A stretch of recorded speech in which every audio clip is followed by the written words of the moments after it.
जय हिंद दोस्तों, आप सभी का स्वागत है सौरभ सिविल एकेडमी पे। 14 जुलाई 2026 की करंट अफेयर्स में हमारे यहाँ जो भी करंट अफेयर्स आप पढ़ते हैं वो बाइलिंगुअल होते हैं। मीन्स आप इंग्लिश माध्यम के हों, आप हिंदी माध्यम के हों, आप इन करंट अफेयर्स को पढ़ सकते हैं। आप यूपीएससी का पेपर दे रहे हो, आप यूपीपीएससी का पेपर दे रहे हो, या कोई भी स्टेट पीसीएस वगैरह, कोई भी एसएससी रेलवे कोई पेपर आप दे रहे हो, ये करंट अफेयर्स आपके लिए रामबाण साबित होगी। ये पहली चीज। दूसरी चीज मैं ये कहना चाहता हूँ कि मैं आपसे बोलता हूँ कि आप लोग नोट्स बनाइए। नोट्स बनाइए, आप पर डे रिवीजन करिए, तो इससे आपकी करंट अफेयर्स में स्ट्रेंथ क्या होगी, मजबूत होगी। साथ ही साथ मैं आपको पर टॉपिक 3 एमसीक्यू कराता हूँ। इससे क्या होता है कि आप हर तरह की, चाहे असर्शन रीजन एमसीक्यू आए, चाहे वो आपका वन लाइनर एमसीक्यू आए, चाहे आपका स्टेटमेंट वाइज एमसीक्यू है, सारे एमसीक्यू आप क्या करेंगे, टैकल कर पाएंगे। तो इसी के साथ स्टार्ट करते हैं 14 जुलाई current affairs. Wimbledon 2026 grand slam tournament. देखिए अभी अभी क्या हुआ, विंबलडन 2026 ग्रैंड स्लैम टूर्नामेंट हुआ है। चलिए पहले अगर हम ऐतिहासिक परिपेक्ष की बात करें, हिस्टोरिकल बैकग्राउंड की बात करते हैं। देखिए मैं इतने डीप करंट अफेयर्स पढ़ाता हूँ आपको, कहीं आपको जनरली नहीं मिलेगा, क्योंकि डीप के साथ साथ मैं आपको क्वेश्चन भी सॉर्ट आउट कराता हूँ। Consist of 4 major annual tournament, मतलब कितने साल भर के 4 टूर्नामेंट होते हैं। एक होता है ऑस्ट्रेलियन ओपन, दूसरा होता है French open. Australian open hard court में खेला जाता है, फ्रेंच ओपन क्ले कोर्ट में खेला जाता है। तीसरा विंबलडन ओपन जी आपका ग्रास कोर्ट में खेला जाता है। और चौथा यूएस ओपन जो आपका हार्ड कोर्ट में खेला जाता है। अगर बात करें तो विंबलडन सबसे पुराना है, जिसकी शुरुआत 1870 में लंदन में हुई थी। सबसे पुराना कौन सा है, विंबलडन है। इसके बाद यूएस ओपन 1881 में, फ्रेंच ओपन 1891 में, और ऑस्ट्रेलियन ओपन 1905 में। मतलब ये 4 ग्रैंड स्लैम है जो सबसे शुरुआत हुए थे। और इन सबकी ग्रैंड स्लैम की शुरुआत कब हुई थी, 1905 से। चारों ग्रैंड से शुरुआत कब हुई, 1905 से हुई। ठीक, अच्छा अभी का जो विंबलडन 2026 का 139 एडिशन है, कौन सा संस्करण है, 139वां संस्करण है। अच्छा, जिसमें जो मेन सिंगल में आपने नाम सुना होगा, बहुत ही फेमस खिलाड़ी जैनिक सिनर इटली के, इन्होंने जीत दर्ज की है और उन्होंने अलेक्जेंडर जेरेव को हराया है, जो कि जर्मनी के रहने वाले हैं। अच्छा 2025 की बात करें, 2025 में भी विंबलडन ओपन किसने जीता था, जैनिक सिनर जी ने जीता था। मैं आपसे बताता हूँ कि मेल के साथ साथ फीमेल्स भी बहुत जरूरी है। तो फीमेल में बात करें तो विमेन सिंगल किसने जीता है, नोस्कोवा क्रेच रिपब्लिक, उन्होंने जीता है ग्रैंड स्लैम का टाइटल। और उन्होंने किसको हराया है, कोरोलिना मुचकोवा को हराया। किसको हराया है, कोरोलिना मुचोवा को हराया है। ये भी कहाँ भी, ये भी क्रेच रिपब्लिक की है, ये भी कहाँ की है, क्रेच रिपब्लिक की है। अच्छा, और सबसे ज्यादा ग्रैंड स्लैम जीतने का रिकॉर्ड किसके पास, रोजर फेडरर जी, जो स्विट्जरलैंड के रहने वाले हैं, जिन्होंने 8 बार जीता विंबलडन। तो सबसे ज्यादा विंबलडन जीतने का रिकॉर्ड किसके पास है, रोजर फेडरर जी के पास, जो टेनिस के बहुत ही महानतम खिलाड़ियों में से एक है और स्विट्जरलैंड के। Which of the following is oldest grand slam tennis, कौन सा है, आपको मैंने बताया विंबलडन ओपन। कौन सा है, कौन सा ग्रैंड स्लैम टूर्नामेंट सबसे पुराना है, Wimbledon. Consider the following statement regarding Wimbledon 2026। Jannik Sinner of Italy won the men's singles title for the second consecutive year. बिल्कुल सही बात है, इन्होंने 2025 में भी जीता था और लगातार दूसरे वर्ष भी पुरुष का खिताब जीता। सही बात है। Linda Muchova won the women single title defeating Alexander Zverev. ना ना ना ना, अलेक्जेंडर जोरेव को तो इन्होंने हराया ना, जेनिक सिनर भैया ने। ये तो गलत हो गया, सीधे सीधे तो आपका पहला सही हो गया। Wimbledon play on the grass court making is game play distinct from the Australian open. क्या कह रहा है, ये बात बिल्कुल सही। विंबलडन जो है ग्रास कोर्ट में खेला जाता है, तो इसलिए ऑस्ट्रेलियन ओपन जो हार्ड कोर्ट में खेला डिफर बनाता है। बात एकदम उचित है। Australian open traditionally play clay court, नहीं भैया क्ले कोर्ट में कहाँ खेला जाता है, तो हार्ड कोर्ट में खेला जाता है ना। तो ये क्या हो गया, ये गलत हो गया। ऑरिजिन क्या हो गया, गलत हो गया। क्या हो गया आपका, कल ए सही है, सॉरी कौन सही हो गया आपका, केवल ए सही है। तो A is true, R is false. Centre of excellence for human wildlife conflict, ये अभी अभी क्या हुआ है कि सेंटर फॉर एक्सलेंस का क्या हुआ है, शुभारंभ हुआ है। कहां पर हुआ है, ये हुआ है कोयम्बटूर तमिलनाडु। कहां पर हुआ है, कोयम्बटूर तमिलनाडु में। एक new centre of excellence for human wildlife conflict, मतलब कोयम्बटूर में मानव वन्यजीव संरक्षण के लिए एक नई उत्कृष्टता केंद्र स्थापित किया गया है। अच्छा, ये किसने स्थापित करा है, लॉन्च किसने किया है, ministry of environment forest and climate, मतलब मिनिस्ट्री ऑफ इन्वायरमेंट में, जिसके मिनिस्टर कौन है, डॉक्टर भूपेंद्र यादव जी। ये नाम हमेशा याद रखिएगा। देखिए मंत्रियों के नाम बिल्कुल याद रखिए, क्योंकि जो आपके स्टेट पीसीएस वगैरह होते हैं, वनडे एग्जाम्स होते हैं, उनमें बहुत पूछा जाता है। भूपेंद्र यादव जी। प्राइमरी ऑब्जेक्टिव क्या है कि इसमें मतलब कि रिसर्च करना, जो ह्यूमन वाइल्ड लाइफ कॉन्फ्लिक्ट होता है, मतलब मानव वन्यजीव संघर्ष बढ़ रहा है, उनकी रणनीतियों पे काम करना कि कम हो, इसका प्राथमिक उद्देश्य है। अच्छा, कहाँ पर सेटअप किया गया है? Salim Ali centre for ornithology and natural history. Ornithology क्या होती है? स्टडी ऑफ बर्ड, ये भी ध्यान रखिए। ऑर्निथोलॉजी क्या होती है? स्टडी ऑफ बर्ड, मतलब चिड़ियों के बारे में अध्ययन को क्या कहते हैं? ऑर्निथोलॉजी कहते हैं। तो इस Salim Ali centre for ornithology में इसको क्या किया है? स्टैब्लिश किया गया है। अच्छा, डिजिटल पोर्टल भी एक लॉन्च किया गया है, मतलब साथ ही साथ एक पोर्टल भी लॉन्च किया गया है जो मॉनिटर करेगा कॉन्फ्लिक्ट को, रिपोर्ट जो भी इंसिडेंट्स होंगे इन सबको क्या मॉनिटर करने के लिए एक डिजिटल पोर्टल भी लॉन्च किया गया है। The centre of excellence for human wildlife conflict has been established in which of the following? Coimbatore, Salim Ali. ठीक, मानव वन्यजीव संघर्ष के लिए उत्कृष्टता केंद्र किस शहर में स्थापित किया गया है? कोयम्बटूर में। Consider the following statement, the centre of excellence for human wildlife conflict established by ministry of science and technology. गलत जवाब, पर्यावरण मंत्रालय। गलत जवाब, प्रौद्योगिकी मंत्रालय थोड़ी किया है। It is hosted with the Salim Ali centre for ornithology and institute renowned for study of bird. ये मैंने आपको बताया ना, स्टडी ऑफ बर्ड को ऑर्निथोलॉजी कहते हैं। सही बात है। ये सलीम अली पक्षी विज्ञान केंद्र के स्थापित किया है जो पक्षियों के लिए अध्ययन के लिए प्रसिद्ध है। सलीम अली जी कौन है? इनको बर्ड मैन ऑफ इंडिया कहते हैं। क्या कहते हैं इनको? बर्ड मैन ऑफ इंडिया कहते हैं। ये भी ध्यान रखिएगा। तो क्या केवल दूसरा सही हो गया आपका। Managing human wildlife conflict requires integrated institutional mechanics and real time technique. बिल्कुल सही बात है। मानव वन्यजीव संघर्ष के प्रबंधन को एकीकृत संस्थागत तंत्र और वास्तविक समय निगरानी की आवश्यकता है। बिल्कुल सही बात है। बिल्कुल, तो संघर्ष डेटा के संकलन को सुगम बनाने के नए उत्कृष्टता केंद्र संपादित पोर्टल भी शुरू किया। बात बिल्कुल सही है। निगरानी वगैरह की आवश्यकता है तभी तो, कि क्या है कि इसकी निगरानी के तंत्र की निगरानी के लिए पोर्टल लॉन्च किया। क्या निगरानी की आवश्यकता तो है, इसलिए एक सही आर इसका एक्सप्लेनेशन भी कर रहा है। आस्था वन संरक्षण योजना, देखिए अभी अभी क्या है कि आस्था वन संरक्षण योजना भी लॉन्च की गई है। अच्छा देखिए, अभी अभी जो ये मीटिंग हो रही थी यहाँ पर, मैंने अभी आपको ऊपर पढ़ाया है ना कि ये सलीम अली में क्या हुआ है, human wildlife conflict centre for excellence स्थापित है। ये भी यही मीटिंग चल रही थी। कौन सी मीटिंग चल रही थी इसका मैं आपको बता रहा हूँ। ये मीटिंग चल रही थी कैंपा की। किसकी चल रही थी? कैंपा की मीटिंग चल रही। कौन सी मीटिंग? कैंपा की मीटिंग चल रही थी। 7th गवर्निंग मीटिंग चल रही थी कैंपा की। इसी में क्या किया गया है? स्टैब्लिश किया गया। इसी में क्या किया गया है? स्टैब्लिश किया गया है। अच्छा, तो आस्था वन संरक्षण योजना unique faithful based conservation initiative targeting the protection of sacred forest and group. देखिए मैं समझाता हूँ। देखिए हमारे गांव में या हमारे शहरों में भी कोई ऐसे स्थान होते हैं जहाँ पे पवित्र वन होते हैं। पवित्र वन जैसे देखे होंगे, पीपल वगैरह का पेड़ होते हैं, घेरा कर देते हैं लोग, वहां पूजा पाठ करते हैं। ऐसे ही कुछ वन क्षेत्रों के संरक्षण के लिए, पवित्र वन क्षेत्र जहां पर लोगों की आस्था है, उनके संरक्षण के लिए क्या किया गया है कि आस्था वन संरक्षण योजना क्या किया? लॉन्च की गई है। कहां पर? 7th meeting of governing body of Campa, मतलब कैंपा के 7वीं गवर्निंग बॉडी में क्या किया गया है? लॉन्च किया गया है। अच्छा, इसकी चेयरमैनशिप किसने की है?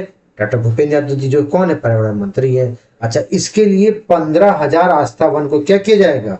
मतलब वो किया जाएगा, संरक्षित किया जाएगा। और इसके लिए 3,000 करोड़ का क्या किया? फंड जारी किया गया। तो 3,000 करोड़ का फंड जारी किया गया। 15,000 आस्था वन लगाए जाएंगे। और 26-27-2030-31 की क्या है? ये योजना है। मतलब 26-27 में लॉन्च हुई, 30-31 तक ये चलेगी। इसकी बैकग्राउंड की बात करें तो the compensatory forest afforestation fund management and planning authority, इसका फुल फॉर्म याद रखिएगा। ये क्या फुल फॉर्म है? कंपनसेटरी। कंपनसेटरी कंपनसेशन नाम क्यों है? देखिए, जो वन क्षेत्र खराब हो रहे हैं उनका संरक्षण हम कर रहे थे, कंपनसेशन हुआ है कि नहीं हुआ? तो इसीलिए क्या है? Compensatory afforestation fund for management and planning authority Campa. कब बना? कैंपा 2016 में। लागू कब से हुआ? 2018 से। और जिसमें राज्य को कितना फंड मिलेगा? 90%। और केंद्र सरकार को कितना दिया जाएगा? 10% दिया जाएगा। ये भी चीज ध्यान रखिएगा। What is the funding pattern between state and union government under the Campa act? 90-10। अभी आपको मैंने बताया कि कैंपा अधिनियम के तहत राज्य और केंद्र के बीच वित्त पोषण का पैटर्न क्या है? 90-10।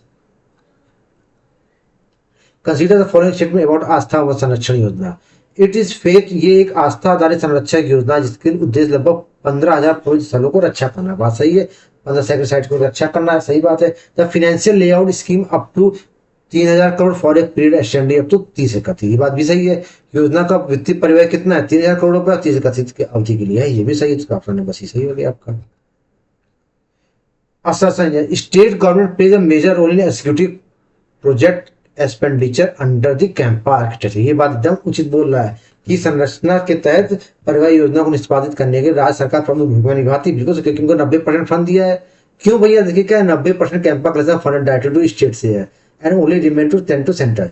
इसीलिए तो, क्योंकि देखिए 90% सेंट्रल स्टेट को दे दिया है, तभी तो स्टेट मेजर रोल निभाएगा, इसलिए ए सही, आर्ट्स का एक्सप्रेशन भी कर रहा है।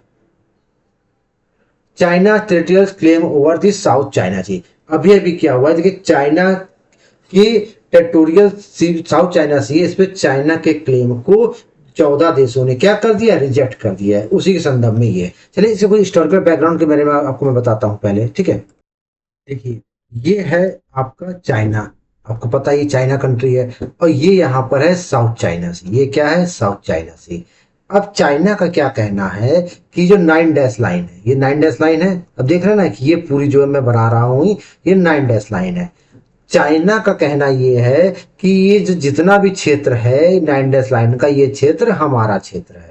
ये चाइना ऐसा क्लेम करता है, चाइना कहता है कि बहुत पहले जो हमारे पूर्वज थे तो उन्होंने ग्रेटर चाइना की परिकल्पना की थी, तो उसमें ये सब था, तो इस वजह से चाइना क्या कहता है कि ये हमारा है। अच्छा, इससे फर्क किसको पड़ता है, देखिए यहाँ एक फिलीपींस कंट्री है, यहाँ कंबोडिया है, यहाँ एक कंट्री है मलेशिया, यहाँ एक कंट्री है वियतनाम, है ना, तो इन ताइवान, ताइवान चाइना इसको क्षेत्र मानता ही है, तो इन सब को क्या है कि इन सब का जो मैरीन बाउंड्री है इन सबको इफेक्ट पड़ता है। इसी वजह से क्या है कि ये लोग इस पे करते हैं क्लेम, और चाइना इस पे अपना क्लेम करता है, तो इसी को रिजॉल्व करने के लिए एक वो बैठा था, ट्रिब्यूनल बैठा था, उसी के रिलेटेड हम बात करने जा रहे थे। तो पर 9 डैश लाइन समझ गए आप कि ये 9 डैश लाइन है जिसपे क्या है, पूरी तरह से विवाद छिड़ा हुआ है। ठीक, चलिए देखिए, China geopolitical, China asserts a historical sovereignty over large entire South Asia in via demarcated line है। मैंने आपको समझाया कि 9 डैश लाइन के अंदर चाइना सब अपना क्षेत्र कहता है। 2016 में एक अंतर्राष्ट्रीय ट्रिब्यूनल बैठा था, क्या कौन सा, United Nation Convention on law of sea, मतलब जो समुद्री कानून है उसके रिलेटेड क्या है, एक ट्रिब्यूनल बैठा था, जिसने क्या है कि चाइना के अधिकारों को क्या कर दिया था, रिजेक्ट कर दिया था, बोला था नहीं ये चाइना का क्षेत्र ये नहीं कहलाएगा, ये चाइना का क्षेत्र नहीं कहलाएगा। अच्छा, the tribunal decision under the exhaustive under UNCLOS over provision such arbitral award legal binding final upon disputing nation. और ये भी था कि ये जो मतलब ट्रिब्यूनल का डिसीजन आएगा ये क्या होगा, बाध्यकारी होगा, मतलब ये मानना ही पड़ेगा। लेकिन आपको पता है शक्ति का ही सब कुछ होता है, चाइना ने कह दिया कि हम नहीं मानते, जाइए, चाइना ने क्या कहा, हम मानते ही नहीं है। क्या लिखा है, China rejected defy the tribunal authority continuing military expansion, अपना मिलिट्री एक्सपेंशन बढ़ा रहा, काम मान भी नहीं करते हैं भैया, ठीक है। और जिसमें क्या है 14 देशों ने क्या किया था, इसने वो बोला था, जिसमें यूके और यूएस भी है, मतलब यूनाइटेड स्टेट ऑफ अमेरिका भी है और यूके भी है, जो इसका विरोध कर रहे हैं। चाइना कह रहा है करते रहे विरोध, वो कह रहे हैं हम करते रहेंगे भैया, चाइना अपना मिलिट्री एक्सपेंशन बढ़ा रहा है, भाई उसको शक्ति है, पावर है ना। The 9 dash line frequently mentioned the global geopolitical dispute is central to dispute in which borders is South China, दक्षिण चीन सागर। वैश्विक भू राजनीति अक्सर में राजनीति में अक्सर चर्चा में रहने वाली 9 डैश लाइन की जल निकाय के विवाद का समूह दक्षिण चीन सागर। Consider the following statement regarding South China Sea Tribunal. The arbitration tribunal was established under the framework of the UN Convention on the Law of the Sea. बिल्कुल सही बात है, यूनियन कन्वेंशन और जो सी लॉ है उनके अंतर्गत हुआ है। दूसरा क्या कह रहा है कि the award of decision rendered the tribunal under voluntary, voluntary थोड़ी थी, मैंने तो कहा था कि लीगल बाइंड है, मानना ही पड़ेगा, लेकिन चाइना मानता कहाँ है भैया, पहला सही है। China dismissal of the 2016 arbitral tribunal award the draws severe criticism for the global community. बिल्कुल सही बात है कि चाइना ने खारिज कर दिया, तो वैश्विक समुदाय ने कड़ी आलोचना की है, करे करो आलोचना भाई, हमारे पास शक्ति है, तो उनका आलोचना का मुका फर्क पड़ता है। Country like US and UK among the 14 collective advocating the rule based on maritime order under UNCLOS. अब क्या कर रहा है कि यूएस यूके भी अपना बात कह रहे हैं भैया यूएन समुद्री लॉ मानिए। अब देखिए यूएस पेट्रोल पंप हमारे कह रहे हैं कि बात मानिए, और दूसरी तरफ हमला कर रहे हैं, तो जिसकी लाठी उसकी भैंस, सही दोनों, लेकिन एक्सप्रेशन कहाँ कर रहा है। Quantum computing algorithm for computer quantum advantage. देखिए अभी अभी क्या है कि आईबीएम और बिट्स प्लान, ये जानते हैं ये कहाँ पर, राजस्थान में है, और एक सॉफ्टवेयर जगत की बहुत बड़ी कंपनी जिसका नाम है आईबीएम, दोनों ने मिलकर क्या किया है, एक क्वांटम कंप्यूटिंग एल्गोरिथम बनाया है। क्या बनाया है, कंप्यूटिंग एल्गोरिथम बनाया है। अच्छा, ये कैसा है? The project target achieving quantum advantage ensuring unmatched processing speed. देखिए, ऐसा जो कंप्यूटिंग एल्गोरिथम बनाया है, इसकी स्पीड क्या है? बहुत ही बढ़िया स्पीड है। अच्छा, स्पीड कितनी है? मतलब कि ये समझ लीजिए कि जो सिंपल कंप्यूटर जो काम 2.5 घंटे में करता है, सिंपल कंप्यूटर जो कैलकुलेशन आपका 2.5 आवर्स में करता है, वो कैलकुलेशन ये कितने में कर देगा? 20 सेकंड में कर देगा। कितने में कर देगा? 20 सेकंड में कर देगा। तो इसी के रिलेटेड क्या है कि ये इन्होंने बनाया है, कंप्यूटिंग एल्गोरिथम बनाया हुआ है। Hardware capacity, the computer architecture of an advance processor equal 120 cubic bits, मतलब 120 क्यूबिक बिट्स कैपेसिटी है इसकी। 20 घंटे का काम 2.5 घंटे में कर देगा। और क्या है? डाटा एक्यूरेसी भी अच्छी है, स्पीड भी अच्छी है, और calculation the unmatch processing speed, exceptional data security और एक्यूरेसी। मतलब क्या कह सकते हैं? स्पीड, सिक्योरिटी और एक्यूरेसी, ये तीनों चीज याद रखिएगा। तीनों चीज की क्या है? स्पेशलिटी है। Which premier Indian education institute collaborated with tech giant IBM to design the new quantum advantage algorithm? यह क्वांटम एडवांटेज एल्गोरिथम डिजाइन करने के लिए किस प्रमुख भारतीय शैक्षिक संस्थान ने दिग्गज आईबीएम से सहयोग किया है? बिट्स पिलानी।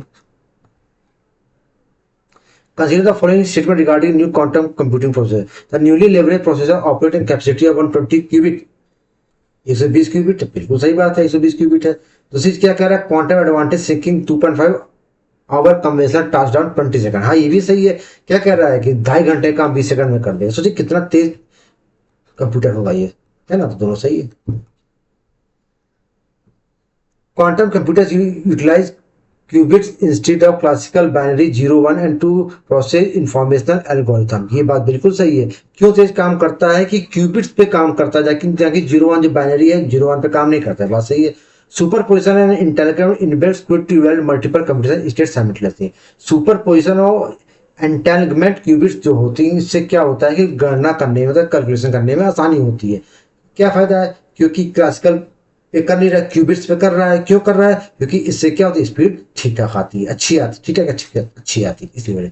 तो ए सही आर से इसका क्या है? Explanation. Next, Yastika Bhatia historic century of Lord. देखिए, अभी अभी हमारे देश की एक महिला है जिनका नाम है यस्तिका भाटिया जी। क्या नाम है? यस्तिका भाटिया जी। उन्होंने एक रिकॉर्ड बनाया है। ये विश्व की पहली महिला क्रिकेटर है जिन्होंने लॉर्ड्स, क्रिकेट का जो मक्का कहा जाता है, मतलब क्रिकेट सबसे ज्यादा, मतलब ये शुरुआत यहीं से हुआ है क्रिकेट की। तो लॉर्ड्स के मैदान में इन्होंने क्या किया है? सेंचुरी मारी। किसमें? टेस्ट क्रिकेट में। किसमें? टेस्ट क्रिकेट में सेंचुरी मारी है। और ये यास्का भाटिया जी ऐसा करने वाली विश्व की पहली महिला खिलाड़ी बन गई है। और किसको रिप्रेजेंट करती है? Indian national women cricket team को रिप्रेजेंट करती हैं। और ये वहां पर क्या है? विकेट कीपर है, मतलब भारतीय महिला क्रिकेट टीम की विकेट कीपर है। और ये क्या है? टेस्ट मैच में भारत और इंग्लैंड के बीच मैच हो रहा था, उसमें इन्होंने ये कारनामा करके दिखाया है। Yastika Bhatia recently began the first women to hit test century at Lord's plays and wicket keeper batter, wicket keeper है, ठीक है ना? यस्तिका भाटिया जो हाल ही में लॉर्ड्स में शिकस्त लगाने वाली महिला बनी है, किस रूप में देखती है? विकेट कीपर बल्लेबाज। Consider the following statement. Yastika Bhatia secure her historic Lord century against Australia. बिल्कुल सही बात है। ऑस्ट्रेलिया थोड़ी नहीं, गलत है, इंग्लैंड के खिलाफ ना। यस्तिका भाटिया ने ऐतिहासिक लॉर्ड टेस्ट से ऑस्ट्रेलिया के खिलाफ थोड़े बनाया, इंग्लैंड के खिलाफ बनाया, तो गलत हो गया। लॉर्ड क्रिकेट ग्राउंड है the feat was situated England. हाँ, लॉर्ड्स इंग्लैंड में है, ये बात सही है। क्या सही है। Scoring a century at the Lord cricket ground considerably a prestigious milestone in cricketer history. बिल्कुल सही बात है। क्यों? क्योंकि क्या कह रहा है? लॉर्ड क्रिकेट ग्राउंड को शतक बनाना कैरियर में एक प्रशस्ति मील का पत्थर माना जाता है। क्यों माना जाता है भैया? क्योंकि लॉर्ड को हिस्टोरिकली क्या कहते हैं? होम ऑफ द क्रिकेट कहते हैं। लॉर्ड्स को क्या कहते हैं? क्रिकेट का मक्का कहते हैं। मैंने बताया ना, लॉर्ड्स से क्रिकेट चालू हुआ था। चलिए, 56 इंटरनेशनल फिजिक्स ओलंपियाड 2026। अभी अभी देखिए क्या हुआ है, 56 इंटरनेशनल फिजिक्स ओलंपियाड हुआ है, जिसमें भारत सहित लगभग 87 कंट्री पार्टिसिपेट किए थे। क्या किए थे? भारत समेत 87 देशों के यंग टैलेंट जो है पार्टिसिपेट किए थे। और भारत इसमें फर्स्ट रैंक आया है। भारत इसमें क्या किया? टॉप किया है। कैसे टॉप किया भैया? क्योंकि भारत ने 5 गोल्ड मेडल जीत लिया है। मेडल टैली में भारत ने 5 गोल्ड मेडल जीत के भारत ने क्या किया है? टॉप किया है। भारत ने क्या किया है? टॉप किया है। Which country hosted the 56 international olympiad in 2026? किसने होस्ट किया? कोलंबिया। हाँ, ये भी याद रखिएगा। इसकी मेजबानी किसने की? देखो ऊपर लिखा होगा, कोलंबिया। किसने होस्ट किया? कोलंबिया ने होस्ट किया, ये ध्यान रखिएगा। 2026 के 56वें अंतरराष्ट्रीय भौतिकी ओलंपियाड की मेजबानी किसने की? कोलंबिया ने की। Consider the following statement regarding 56th International Olympiad. India finished up top of the medal standing among 57 participant nation. बिल्कुल सही बात है। 87 पार्टिसिपेंट नेशन में भारत ने 87 पहला स्थान पाया। बात बिल्कुल सही है। Indian student contingent clean the clean sweep of 5 gold medal, ये भी बात सही है। भारत ने 5 गोल्ड मेडल जीता, ये भी बात सही है। Indian rank first globally at the international physics olympiad 2026 ahead of several advantage. हाँ, ये बात सही है कि कई एडवांटेज नेशन थे, फिर भी भारत ने 2026 में क्या किया है, अपने आप को फर्स्ट रैंक प्राप्त किया है। तो event organised domestically with in India, गलत जवाब मैंने बताया ना, कोलंबिया में हुआ, तो गलत हो गया। ऑपरेशन सी वाई वज्र बाई यूपी पुलिस ने अभी अभी 7 दिवसीय एक ऑपरेशन चला, इसका नाम है ऑपरेशन सीवी वज्र।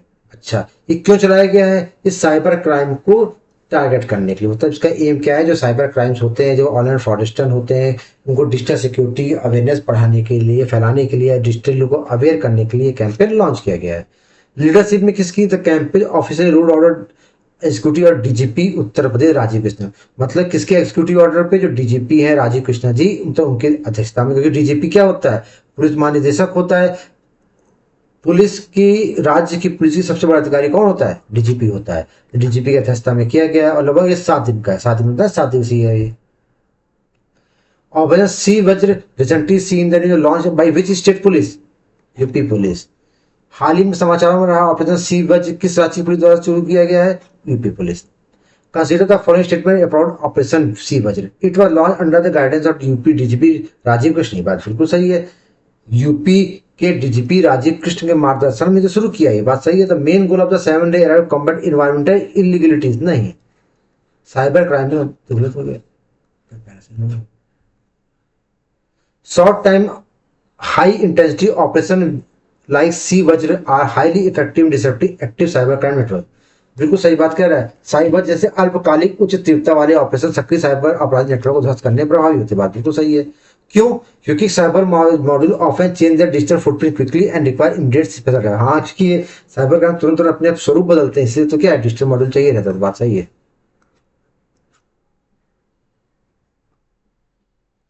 कामजार port and deep water port है मेन स्टोर अचीव। देखिए, कामजार पोर्ट जो है, कामरजार पोर्ट, जिसका नाम सुना एल्लोर, एन्नोर, आप सुने होंगे एल्लोर पोर्ट, कहाँ? तमिलनाडु पे नाम सुने होंगे, एन्नोर पोर्ट कहते हैं ना इसको।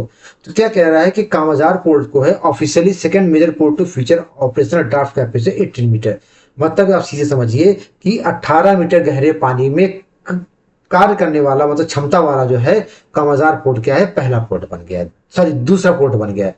अब बात करें पहला कौन है? पहला है विशाखापट्टनम। कौन सा है? विशाखापट्टनम। ठीक, पहला कौन? विशाखापट्टनम है। और एन्नोर पोर्ट, जिसको हम क्या है, कामजार पोर्ट भी कहते हैं, ये क्या बन गया? दूसरा बन गया है। Draft expansion facility through ongoing capital dredging phase fix. मतलब अच्छा, ये कहाँ पर प्रोजेक्ट चलाया जा रहा था? एक कैपिटल ड्रेजिंग फेज चल रहा था, प्रोजेक्ट चल रहा था, उसके तहत ही क्या है कि इसको अपग्रेड किया जा रहा था। और अब ये अपग्रेड होकर कैपेसिटी बनने वाला देश का दूसरा पोर्ट बन गया है। पहला कौन? मैंने बताया ना, फर्स्ट डी वाटर पोर्ट कौन सा है? विशाखापट्टनम में, आपको याद रखिएगा। Which are the following the India deep water port that achieve the advantage draft capability? Kamarajar port कौन है भैया? विशाखापट्टनम। पहला पहला पूछे, दूसरा तो कामजार है, पहला विशाखापट्टनम में। देखो कौन सा बंदरगाह भारत का पहले गहरे पानी वाला बंदरगाह कौन सा है? जिसे कामजार बंदरगाह से पहले उन्नत ड्राफ्ट संख्या हासिल की थी? विशाखापट्टनम बंदरगाह। Consider the following statement. Kamarajar port located in Tamil Nadu, it is also known as Ennore port. ये सही है। तमिलनाडु में स्थित कामराजार बंदरगाह को एनोर बंदरगाह के रूप में जाना जाता है। बिल्कुल सही बात है। तो recent expansion achieved record of draft of 25 metre. बताया है मैंने आपको 19 मीटर, तो गलत हो गया ना। Deepening the operational draft to 18 metre allow the Kamarajar port to host massive capacities cargo vessel. बिल्कुल सही बात है। इससे कार्गो वेसल में तेजी बढ़ती है। मैंने आपको 19 बताया ना, 18 याद रखिएगा, यहाँ पे 18 ना, ठीक है। बिल्कुल सही बात है। कह रहे हैं कि 18 मीटर डीप होने से कार्गो वेसल की बढ़ेगी भाई, क्षमता बढ़ेगी भाई, आवाजाही भारी मालवाहकों की और बढ़ेगी। बिल्कुल सही बात है। क्यों? द कैपिटल ड्रेजिंग फिश से engineer specifically clear under water sediment and in health them. सही बात है। इसके तहत क्या, जो भी सेडिमेंट वगैरह को हटाया गया, उसको डीप वाटर बनाया गया, ताकि तो और भी मालवाहक वगैरह बढ़ सके, पोर्ट का विस्तार बढ़ सके। तो बात बिल्कुल सही, तो सही हो गया। Help tourism and air tourism. देखिए अभी अभी क्या है कि बिहार सरकार द्वारा एक स्कीम लॉन्च हुई है, हेली टूरिज्म और एयर टूरिज्म सर्विस। किसके द्वारा? बिहार द्वारा। किसने लॉन्च किया? देखिए ऑफिशियल नोटिफाइड डिप्टी सीएम नहीं, अब तो सीएम बन गए, नीतीश कुमार जी हट गए, सीएम ऑफ मिनिस्टर सीएम, और सीएम सम्राट चौधरी जी ने लॉन्च किया है पटना से। कोर ऑब्जेक्टिव क्या है? Designated facilitate the area transport and scenic connectivity from A regional place. कुछ नहीं, मतलब क्या समझिए सीधे कि जो भी धार्मिक स्थल है उनकी कनेक्टिविटी, मतलब जिसको धार्मिक स्थलों पे जाना आना है घूमने के लिए, टूरिज्म के लिए, वो जो है अब हवाई यात्रा जा सके, हेलीकॉप्टर के माध्यम से वो अपनी यात्राएं कर सकेगा। उसके लिए क्या है कि यात्रा शुरू की गई है। किसने शुरू किया है? सम्राट चौधरी जी। कौन है? बिहार के वर्तमान के सीएम है, पहले डिप्टी सीएम थे। अच्छा, सर्किट कौन कौन से? पटना से राजगीर, मां मुंडेश्वरी धाम और बोधगया, ये सब चीजें को इंक्लूड किया गया है। अच्छा, it permanently hired the as the world renowned Buddha meditation and experience centre at Bodhgaya. ये विशेष रूप से बोधगया में विश्व प्रसिद्ध बुद्ध ज्ञान अनुभव केंद्र तक आसान पहुंच सुनिश्चित करता है। मतलब इसके तहत जो है, मतलब जो बुद्ध मेडिटेशन सेंटर, इसके तहत पहुंच सुनिश्चित की जाएगी। ये चीज ध्यान रखिएगा कि बुद्ध मेडिटेशन सेंटर तक भी इसकी पहुंच को सुरक्षित किया जाना भी इसका क्या है? लक्ष्य है। चलिए क्वेश्चंस करते हैं। Which state government launched the heli tourism and air tourism service connected to spiritual center Rajgir and Bodhgaya? Bihar government. किस राज्य सरकार ने राजगीर और बोधगया जैसे आध्यात्मिक केंद्रों को जोड़ने के लिए हेली पर्यटन और हवाई पर्यटन सेवा शुरू की है? किसने? बिहार राज्य ने। Consider the following statement about the air tourism scheme in Bihar. The scheme connect Patna with historical location like Rajgir and मां मुंडेश्वरी धाम। बिल्कुल सही है कि ये पटना मां मुंडेश्वरी धाम तक जोड़ता है, बिल्कुल सही बात है। तो Buddha meditation and spirit centre located Rajgir, Bodhgaya. कहां पर है? बोधगया पे है। बुद्ध ध्यान अनुभव केंद्र राजगीर में? गलत जवाब, बोधगया में। लास्ट क्वेश्चन आज का, heli tourism scheme can significantly boost high in spiritual tourism itineraries in landlocked state like Bihar. बिल्कुल सही बात है कि क्या कह रहा है कि जो मतलब ये जो योजनाएं हैं, हेली पर्यटन योजनाएं, जो लैंडलॉक क्षेत्र जैसे बिहार वगैरह हो गए, तो इनमें पर्यटन को क्या देगी? बढ़ावा देगी। बात बिल्कुल सही है। कैसे बढ़ावा देगी?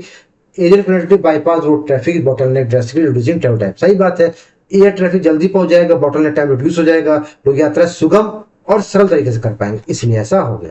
ठीक है, तो इस तरह हमने आज करंट अफेयर्स कंप्लीट किए। मिलते हैं कल के करंट अफेयर्स में। नोट्स के लिए आप सौरभ सिविल एकेडमी को ज्वाइन कर सकते हैं, आपको पर डे पीडीएफ मिलेगी। करंट अफेयर्स यहाँ आपको बहुत ही ऑथेंटिक मिलती हैं, आप इसको पढ़िए और रिविजन करते रहिए। मिलते हैं नेक्स्ट वीडियो में, तब तक के लिए जय हिंद, जय भारत।